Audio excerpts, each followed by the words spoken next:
Are you looking to become a mensch? Welcome to the Mensch Podcast, the show that guides and inspires Jewish youth and turns them into real change makers. Today, we're diving into a question that might be the most important one right now for Jewish teens. How do you hold on to who you are, your identity, your pride, your values in a world that constantly challenges you to fit in? Joining us is Tsila Dagan, the Silicon Valley Director of NCSY, one of the leading Jewish teen organizations in the country.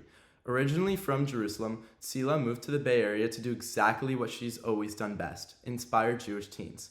She has worked with hundreds of young people across Silicon Valley, from those already connected to Judaism to those who've never given their identity a second thought. She's seen teens navigating anti Semitism on campus, wrestle their faith after October 7th, and discover what being Jewish truly means to them.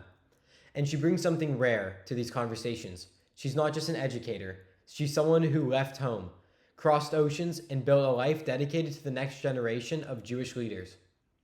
So today, we're talking about Jewish identity, resilience, and what it means to be a mensch, and what teens can actually do to show up for their Jewish people. Welcome, Tsila, to the Mensch Podcast. We're really glad to have you here. Yeah, I'm so glad to be here. Thanks for inviting me. Okay. To start it off, you were born and raised in Jerusalem, then studied in England, and taught across Israel, eventually landing into Silicon Valley. So, what drove you all the way across on this journey? Yeah, the first time that I interacted with younger teens and spoke about the idea of Jewish identity was in England, in a city right near Newcastle. And there was a program where they brought college students to work with high school teens and talk to them about Judaism. And I remember coming back to the dorm after and feeling so alive. The first experience of really giving and having to explain things and show what Judaism is to younger people, it really energized me, and it gave me the first taste of what drove me to do it more moving forward. Thank you for that.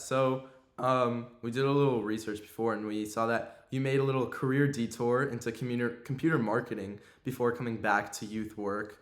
We're just wondering, what pulled you back? What did the experience teach you about maybe following your passion versus kind of doing something more like standard or functional? Was it something about that experience that you just described that made you really want to go back to your roots?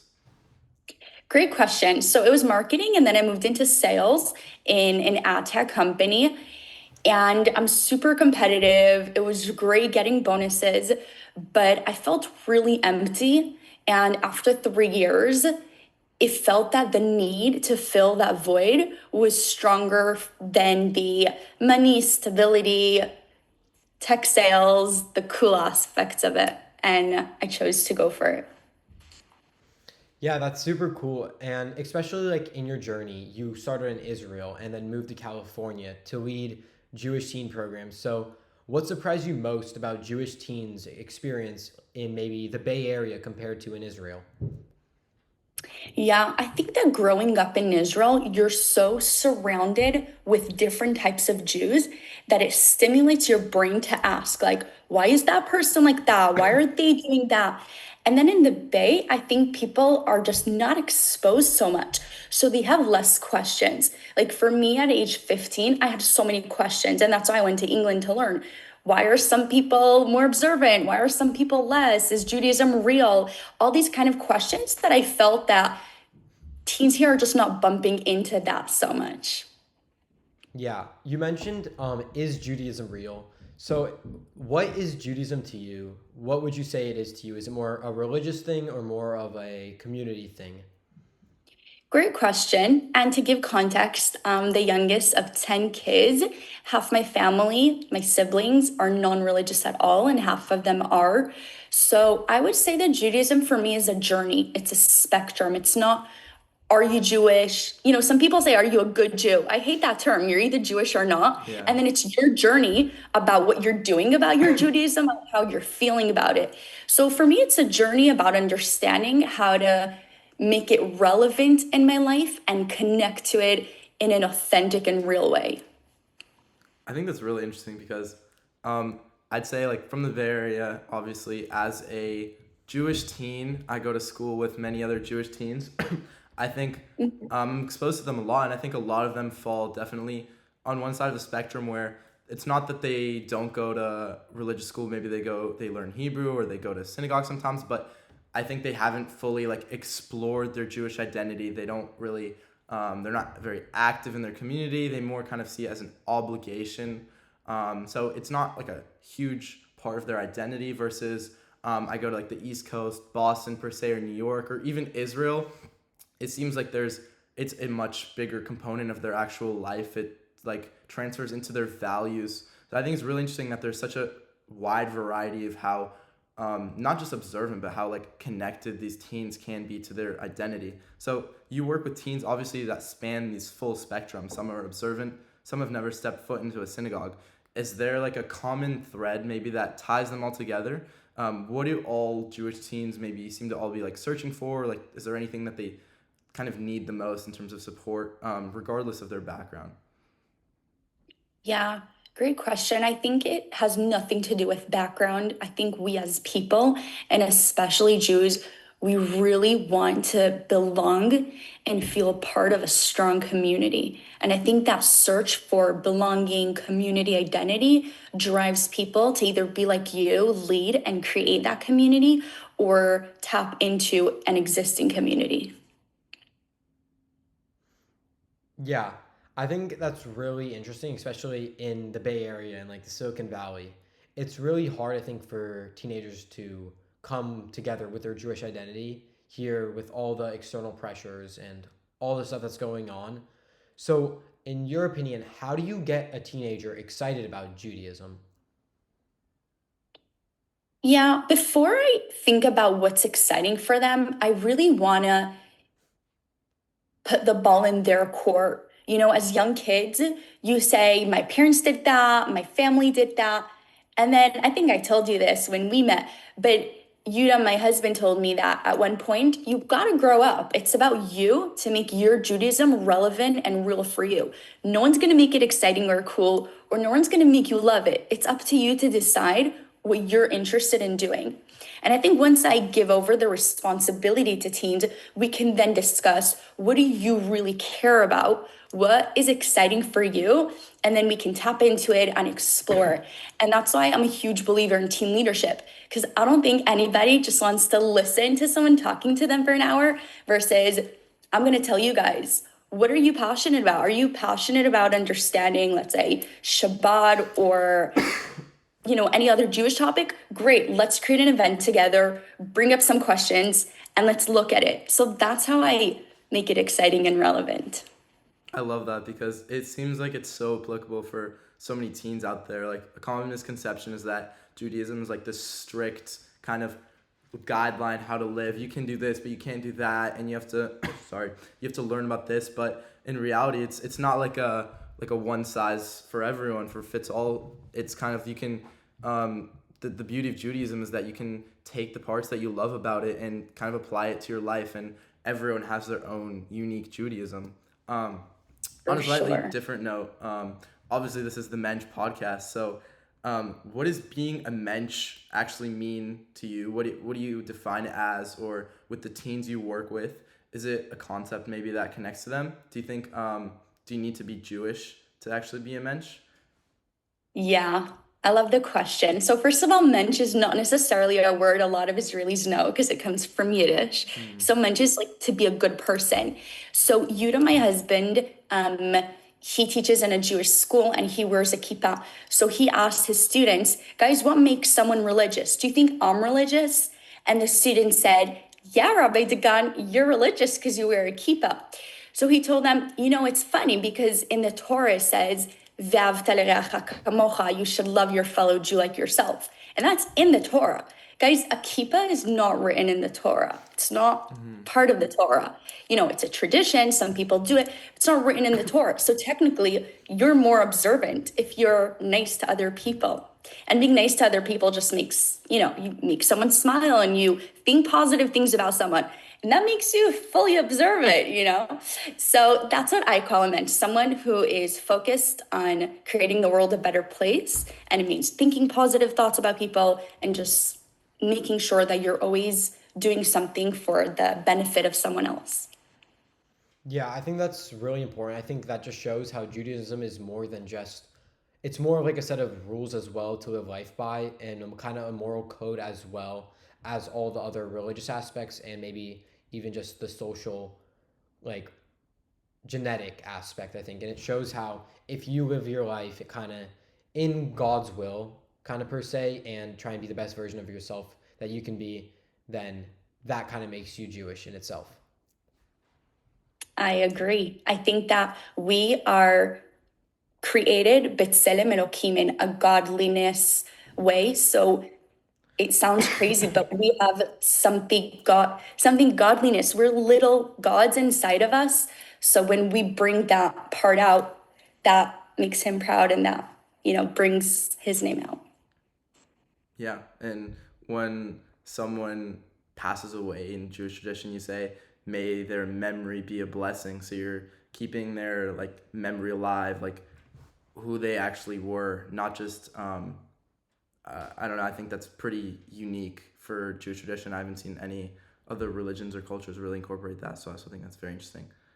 Yeah, because we believe they're as alive, because their soul, their godliness is still here. It can't be taken away. It's just the Exactly. body that's not Yeah, here. and they're two distinct parts.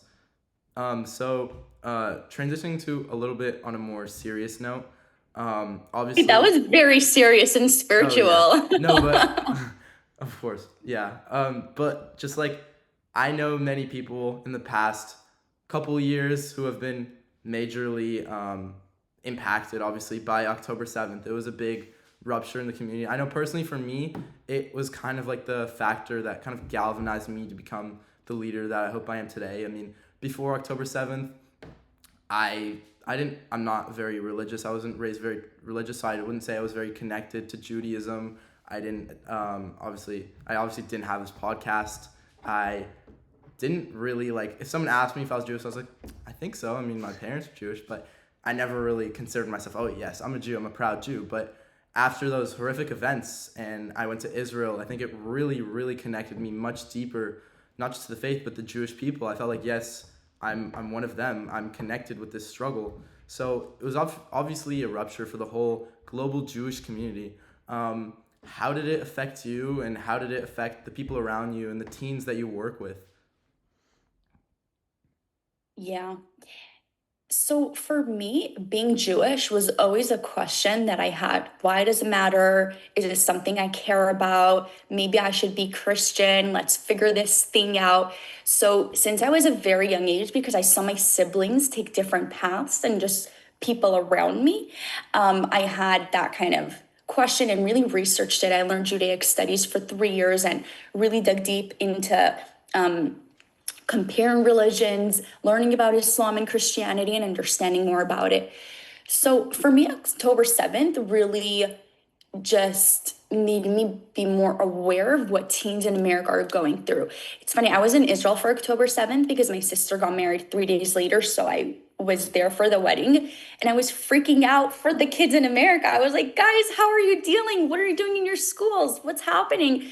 And I was worried about Israel, but I was also very worried about what you guys are going through here. And I would not want to be in that situation. Like, I do not want to be a high school kid in gun right now. Does not look fun. That's what I can say.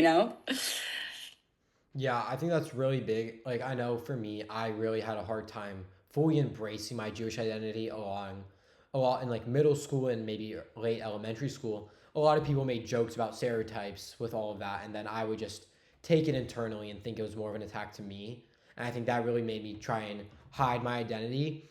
However, later in high school, I realized I can't just like really hide my identity, and I started finally embracing it. And when I saw this, I would try and talk to the people and make them realize the truth behind it and a lot of these false narratives, which was really, I think, a hard transition. And I understand It how, is. yeah, Yeah, you don't want to be the weird kid. Everybody's laughing. You don't want to be all serious and say, like, dude, it's not okay. You just want to laugh and have it, slipped by. It's not easy to stand up and say, but teens like you keep cheering, go pick up that nickel, or Yeah, the money's on the exactly. floor, your nose is big. I was starting to think my nose is big after, because I kept hearing it. So it's just not fun to be a teen and say, like, dude, you shouldn't say that. I get it. I totally agree. I think since October 7th, especially, and primarily in the last maybe few months, it's not like the outward kind of like hard anti-Semitism maybe of the past that Jews experienced. I think it's more the issue is it's the kind of not unintentional anti-Semitism, but it's the fact that so many people that I would say have no malicious intent against Jews or have good intentions, they're the ones propagating this like casual anti-Semitism almost. They see all these jokes online. They hear when you're in an environment of people who are always constantly making these jokes and having this humor, you begin to internalize it. And when you internalize that, like you further propagate it yourself and you think, oh, it's funny, right? It's just a joke. I don't mean anything bad, which most of them don't.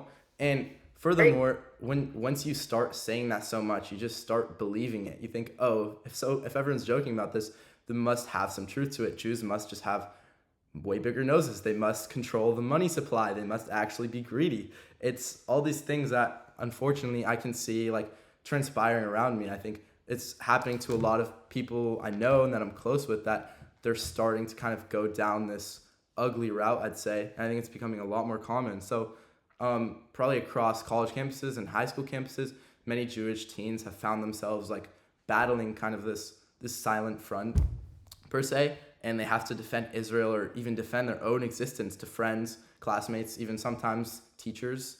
How do you prepare teens for those conversations, or do you have any advice that you would give them when they're met with this type of conflict? Yeah, before the piece of advice, I want to go back and say that you mentioned, even if it's not true, because we hear so much, it just becomes a reality. People And I think that's internalize what it. we're seeing on social media.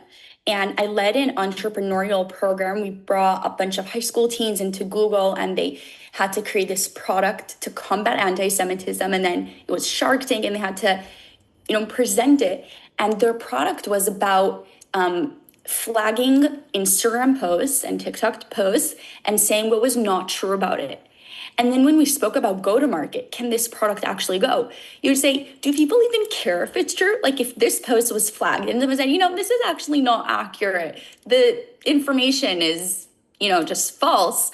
Would it even help? Or would people just say, I don't care. Everybody's posting it. People are just saying Exactly. it, which makes it so much tougher, right? Yeah.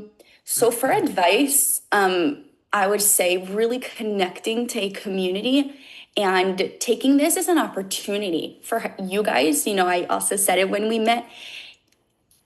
The community is what's going to help you. So you can either take it as an opportunity to build your skills, your passion, your life experience, and become a leader like you, or just tap into it and make sure that you have a place where people can encourage you. Because if you guys are together and someone said, hey, Robbie, there's money on the floor, can you go pick it up? It'd be different. You're together. You're like, dude, like Yeah. you'll back each other up, right? So that community and friendship, I think, is the biggest thing that would help. No, yeah, I think that's also a really big key issue, and it kind of reminds me of when I went last year with JFCS to JPAC and the Capitol to lobby for bills against these like misleading narratives in social media. And doing my research on the bills and like how to counteract them, I realized there's almost no way to really stop the spread of these misleading narratives. You can financially decentivize people from posting, however, it won't really ever stop the spread of these narratives, which really I think made me understand that all you can do is try and not take it personally and just band up, I think, as you said, as a community to try and overcome it and just ignore the like hate. Yeah, and I think the community also encourages you to like it backs you up. So if there's a post you don't like and you put a comment about it, and then one of you, puts another comment, you're not the only comment saying it's bad. There's other people there. So I think it's also easier to stand up to what you believe in. I think just going back a little bit, I found it really interesting. One thing they said, how it doesn't matter the validity of what people see on social media. If they see such a wild claim, they're going to go run away with it. I mean, we've seen this so many times with Israel. Like a post could go viral about Israel bombing a hospital and then it's like quickly disproven. When I say quickly, I mean like within the next hour, but it's already too late by then. It's gotten to every major media source. It's gotten to basically every like young person who've seen the headline, oh, Israel targets hospital, kills X amount of people, and they run away with it. So there's no time to really fix the claim. And it's not just like social media, like little accounts doing this. It's kind of legacy media, like the big broadcasters. So I think it's very damaging for the Jewish community, and it's definitely hard to prevent. I think it's much easier to develop kind of a way to react to it, like you said, to kind of stand up for ourselves as Jews and maybe build communities, build organizations to counter this. I think that's basically the key way to combat it, because as Jews, I think we've learned that we can't really depend on other people. We have to make the most of our own situation, since countless time and time again, we've kind of been backstabbed per se by other groups that claim to be with us. Yeah, I would say that my answer to that, and it's something I really try to do, is, even within the Jewish community, some people do think, the IDF kills babies in Gaza. And even in my own family, we do not all agree and do not have, all the same opinions. One brother's in Givati in Lebanon now, and another brother really maybe believes that the IDF shouldn't even be there, right? But it's about spreading love, because the way to combat so much hate and, these awful things online is not to go fight it, because fight and hatred attracts fight and hatred. So it's not about this like fluffy or, spiritual thing like quantum physics. You technically, when you spread love and good thoughts and positive things and doing things for others, that's what comes back. And I think if we intensify that and focus on that, I really think it's going to help. Yeah, I think that's beautiful. I think this world with social media, I think just everything happening, everyone looks at the negative side, and it's just all a lot more hate than love and just help. And I think that's really important. And a lot of teams have, I think, also just like hid their identity, as we mentioned before, due to anti-Semitism and all just the hate. And I think hiding has just become a kind of fight or flight reflex for people at this point. So others have also gone more vocal, I think, this fight or flight. What do you say to both groups? Do you think there's a balance in which you should take, or is it better to be more vocal or quiet sometimes? Yeah, like you said, I don't think there's one recipe for doing the right way. I think it would be so much easier to live life if there was one recipe and just one way to go through it well. I think it depends on you and your personality. I say to both groups, I validate it. First of all, I love fitting in. I hate being the weird one and the just odd one saying the opposite things from everybody. So I get being quiet and I get being vocal because I love theater. I love speaking to people. So both make sense to me. I would say that go with your personality and how you bring your best version out. If you don't feel comfortable in being vocal, 100% valid. What can you do to strengthen yourself? So like you said, you yourself don't internalize it. You yourself have answers to what people are saying, even if you don't vocalize them. And then what can you do for the Jewish community, even if it's not vocal? And then if you're vocal, I would say that's your personality and skill set. How can you take what you've got as gifts from God to make a positive impact? Eli Civis, he is very vocal. He's a big activist, and he was part of JSU for many years, and we're good friends. And I would say he's always been vocal. He always cared a lot about Jewish community. And then in October 7th, in that moment, he made that choice to take who he is as a personality and bring it to Jewish advocacy and Israel advocacy. So that's an example for me of someone who took who he is and made a really big and positive impact for the Jews. I love that because it shows that we don't all have to do the same thing to kind of stand up for the Jewish community. We don't all have to be vocal. Someone can just talk to their friends maybe about common misconceptions about Jewish people or Israel. Start out that small. Someone can start a podcast. Other people can even go fight on the front lines. There's different roles for everyone. It's not in order to be an advocate for the Jewish community, you have to do X, Y, and Z. It's not that rigid. And I think it's also beautiful because there's no pressure within the community to do something. It's just do what you can, do what you're comfortable with, and that's already being an advocate. That's doing enough. Um, so moving on slightly, if a Jewish teen listening right now wants to get more connected to their community, to their identity, to NCSY, what's the first step that you tell them to take? Yeah, so two things I would say. One, it's not about which community you tap into, it's really understanding what would be valuable to you. So I would ask, what do you care about most? What interests you? And then mapping that out and say, okay, where's a community where I could really find meaningful and interesting so that it's not just to tick a box, I need to be part of a Jewish community, but that it actually becomes a community that you value and you get and that you want to give to. And the second thing for me is that for me, Judaism is always asking questions. And also the way the Talmud, the Gemara is built, it's built about questions and then people questioning it. So at least for me in Judaism, it's not about finding the answer because like we said, I don't think there's one cookie cutter answer. It's about keeping the questions going. And I think that's also keeping the Judaism passionate. So different stages in life, we have different questions, but I would have a question bag and just keep writing questions.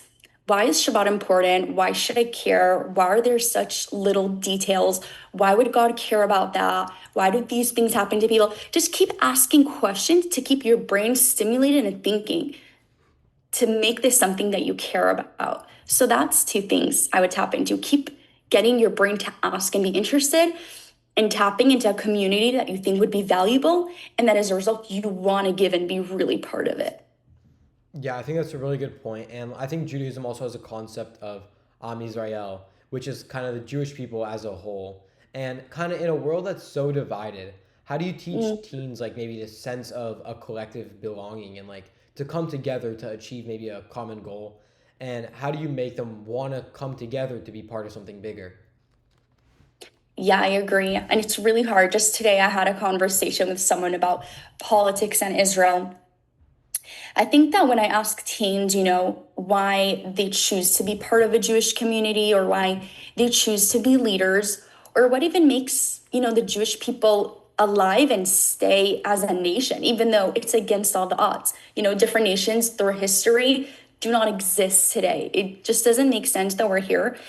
And I remember one ninth grader said, I think that all these wars are making people stick together. And it's such a depressing thing to say that wars are making us, exist as a nation. But, October 7th made everybody go fight, whether you're right-winged or left-winged, or you come from Egypt or Morocco or Russia. And I think that when you focus on the bigger picture and the bigger goal, it makes you connect to people. And I really hope for us to achieve that, not through war, that we should connect as people through what we care about, not because of war. Unfortunately, war just pushes us and we just all stick together. You could see that also in Silicon Valley, different organizations where people just said, we got to be together at this time. Let's put politics aside, I think that's a fantastic thing to point out. I mean, in Israel, before October 7th, as we know, the country was completely divided. I mean, there was the big debate over judicial reform. You could have someone on one side, like I had family members that were on both sides, and it's not like they were speaking to each other, but there was some major just barely debate and rival. It felt like it was like it was constituted like the existence of Israel, like that it depended on it. So it was such a major issue, it divided the whole country. October 6th, as soon as October 7th happened, it's like everything went out the window. Those same people that would barely talk to each other, they became one. And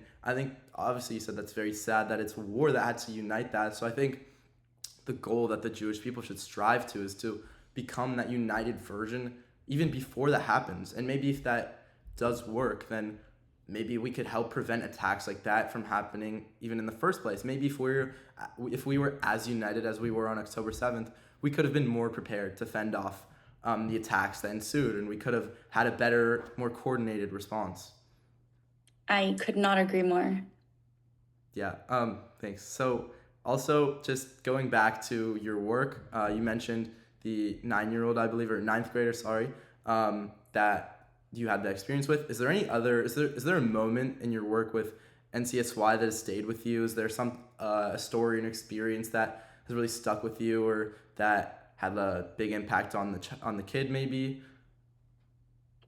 Yeah, I think that one thing that stays with me as a whole is how powerful teens you guys are, how you are so overstimulated, so much work on sports, on colleges. I mean, we're in Silicon Valley and people keep reaching out. Tsila, I want to build a club in my school. I want to, there's a kid who wants to make a whole new community at the JCC. All these initiatives and really desire to make a difference really inspires me in a world where people usually just want a good job and money and just to do well in life. One thing that stayed with me, I think, is that we underestimate how much effect we have. Like, you might think, I'm just doing this podcast, I don't know who's going to listen, but for some person, it might be a really eye-opening experience. So for me, I came here when I was 21, and I was like, okay, let's just do great events and build a community. And then years after, it took a couple of years, but one of the girls, Alma, who is a president, after she graduated, she said, it was the only thing that kept me going in high school. It was really hard for me to move from Israel. I didn't know the language. School here is so hard, college pressure, and just having the community really saved me. And then another kid who tells me, Shabbat dinner, like, my family doesn't do Shabbat dinners, and it was my first experience. So it's giving yourself credit and say, I have so much power to make a difference, whether it's in a podcast or just reaching out to someone and say, hey, let's go to this event, a Jewish event together, makes a huge impact that it might take you a few years to hear about it, but it's really impactful. No, yeah, I think I personally have had maybe a lot of the similar experiences as, firstly, for me, I wasn't really too connected with my Jewish identity at the start. However, I had a family friend who actually invited me to a BBYO event. And when I went, I was like really not really into it. I was like, oh, I'm not going to have fun. But then when I was actually there, it was a lot funner than I thought. There were actually some pretty cool people, I would say, and I really did not expect that. And that moment really changed me and made me realize, oh, Judaism is maybe more than just a religion, and it's more of just a community. And it really brought me, I think, a lot more to Judaism as a whole, and really helped me understand what I personally see in Judaism and what I want to get out of it. And I think that really is so impactful, as it started off as just one event that I came to, but really, I think, changed the course of my entire life. Now imagine if you spread that event to so many people, how many lives could be changed from that, and how many people could strengthen their Jewish identity. And it was just an invite, and it opened you up to so many more things. I love that example. Yeah, and I think a really cool thing about the Jewish community is the amount of programs there are. I'm personally, I think, involved in now a lot of them, and I see how cool the programs are. For example, JSU is a really interesting program. There's JFCS, JTF, and all of these programs are all slightly different in a sense, but they all have Judaism as a whole and as a core concept, and they really, I think, are inspirational and can change someone's lives. Yeah, I think they're cool because of the people. For me, the organizations you mentioned, like JSU, what I do, JSU and NCSY is, part of the same organization. Hence my pen is JSU. It's cool because of teens like you who take initiative and create it and make it meaningful and interesting for other friends. And I think that's what BBYO is too. It's cool because it's people like you who chose to do something for other people. And that is just so cool. Yeah.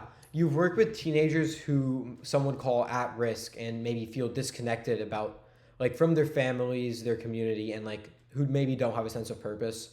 So what is it about Judaism that you've seen reach them when maybe nothing else could?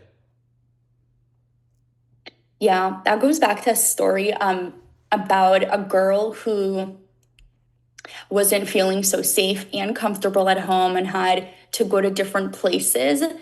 And I think that accepting a non-judgmental community, like I said, you have to either create it or find it, but having that place where you're safe and you could be who you are just for who you are.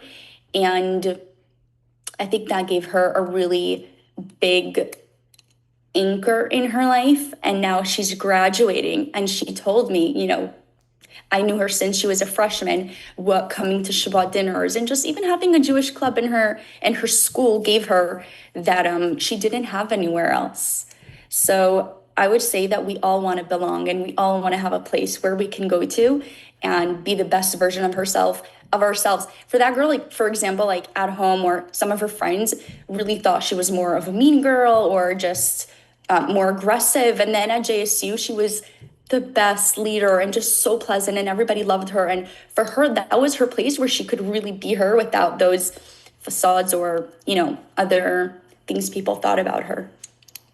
I love how JSU allowed her to really like be who she is, and it was a good like third place per se, like a third home where she could feel at home and maximize her potential as a Jewish leader. I think that's wonderful.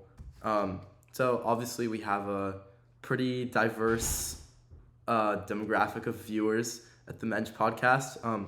What role can non-Jewish allies play in supporting Jewish teens right now as they're struggling?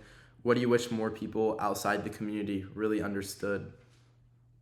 Yeah. So JSU is the club at school. And I would say a lot of times 50% more or less are non Jews. And I think it's beautiful because, for one, you guys want to feel comfortable near your non Jewish friends and having them come to the club, learn more, and normalizing, being Jewish and speaking about it is so important. So I think the clubs are important for both Jews and non Jews. I would say the role maybe that a non-Jewish friend can have is to back you up. That if you're in a situation where someone's saying something uneducated or just false or just not nice, they'll back you up. Not because they're Jewish. I think that on the contrary, because they're not Jewish, they have somewhat of a bigger impact. And I always laugh when I go into club and I see a non-Jewish kid. I'm like, get the Jewish kids to come. You're not Jewish and you come. Get the others to come. So I think they have somewhat of a more impact and power in some ways. Yeah, I think that's really amazing. I personally know, I think a good few of my friends who I think have been really big allies have always came to me when I attend the Jewish club. And I think I've always been there to support me when maybe other people are trying to make jokes. Yeah, I mean, we help run the JSU at Carmelmont, and I totally agree with that. I mean, almost 50% of our attendance usually is just non-Jews, maybe our non-Jewish friends who are allies who genuinely want to learn more about what Judaism is. And I think those people are going to have the most impact because, as we talked about earlier, with all the casual anti-Semitism going on, if you see a Jew defending themselves and defending Judaism, it's much easier to discredit because someone could say, oh, they're just Jewish, of course. Exactly. But if you see a non-Jewish teen defending the Jewish person or any of those stereotypes, you're like, wow, why are they defending Judaism? Maybe they actually know something because they have no like personal interest in it. So it must actually be something to it, some substance. I agree. And on a deeper level, I think that we're all humans with a soul inside. So even if we see another human, and that's us to go back to, how we don't agree with everybody, in the end of the day, there's something deeper inside of us that is not about, how we look, what we believe in. It's just a connection on a soul, in a level of souls. And that is unity with Jews and non-Jews. We're all, part of a group. Yeah, I think, especially, I think that's like, sorry, that was, I think, a really good point. And I think you can see it as, I think, even when people disagree on politics or maybe just social issues, we can all still come together. I know a lot of my friends I maybe have a lot of disagreements with on policies and what's happening on in the world. But overall, I don't look at them differently. I don't judge them for these opinions. And I try and understand why they believe this and why they maybe have these opinions. And instead of having hate for them for that, I think, have love for that they are able to look at the world in their own perspective. And it really, I think, has helped me grow. And I think helped a lot of other people maybe grow from listening to other perspectives. And I think that's a really crucial thing for people to do, especially more nowadays. Yeah, because echo chambers are dangerous if we just keep hearing what we want to hear. So I love what you said. Totally agree. So Just a couple more questions. So you've dedicated your whole life basically to the next generation of Jewish leaders. What gives you hope? You touched on this earlier about some of our traits, but when you look at the teens coming up right now, what do you see in them that makes you excited for the future and not worried? Yeah, I think you could see how excited I am about it. I'm a huge believer in teens. Obviously, I live in Silicon Valley, so I think it's the best of the best. Um, I honestly think that teens today are so smart, so brave to try new initiatives. I think that so many teens today are entrepreneurs and trying different things and having startups. I'm sure in your school, you know, a lot of guys or, you know, just girls and people starting their own initiatives. So I just think that with AI and all the resources that we have, coupled with the courage um, and what teens have to offer. I'm very excited. On another more spiritual level, I am a little bit into that. On an energy level, I believe that our souls came down a couple of times, and with the generations, like the world has been going on for so long. So a lot of our souls, it's not their first time here. And on an energy level and on a soul level, it's called that we have neshama mefutachat, like our soul learned from different journeys. So, you know, sometimes when I talk to my brother, he's 50, and he says, Tsila, how are you so smart? Like, why do you know so much? You're just 26. And I say, it's a different generation. I think people in this generation are just coming to the world with a different level of emotional intelligence, just intellectual intelligence, traits, and not comparing. I just think that on a soul level, we have different things. So that's just part of the reasons why I'm very excited and a huge believer in you guys. I think that's really beautiful, and I truly mean that. I don't think I've that was great wisdom. I don't think I've ever actually heard that before. I'll definitely keep that in my pocket for next time. Research that, yeah. Yeah. Don't just believe me, you know. It's crazy. But yeah, Now, it's not just me. It's like my soul has been, it's like developed through multiple generations. That's really cool to think about. I'll definitely reflect on that. So thank you for that. for sure. Final question for tonight. What is one piece of advice, just one thing that you'd want every Jewish teen listening to this podcast to take away and carry with them? Yeah, I would say that the biggest mitzvah in the Torah is Ve'ahavta l'reacha kamocha, which is love yourself like others. But think about it. It says love yourself like others, not just love everyone. And a huge thing is to love yourself and be there for yourself and respect yourself and speak to yourself in the way that you would want others to speak to you. And when you do that, you become the best version of yourself and you become a better leader and a better friend and a better peer, and you show up for others. So if you ever wonder what does it mean to be a good Jew, remember that big mitzvah, and remember it starts from inside.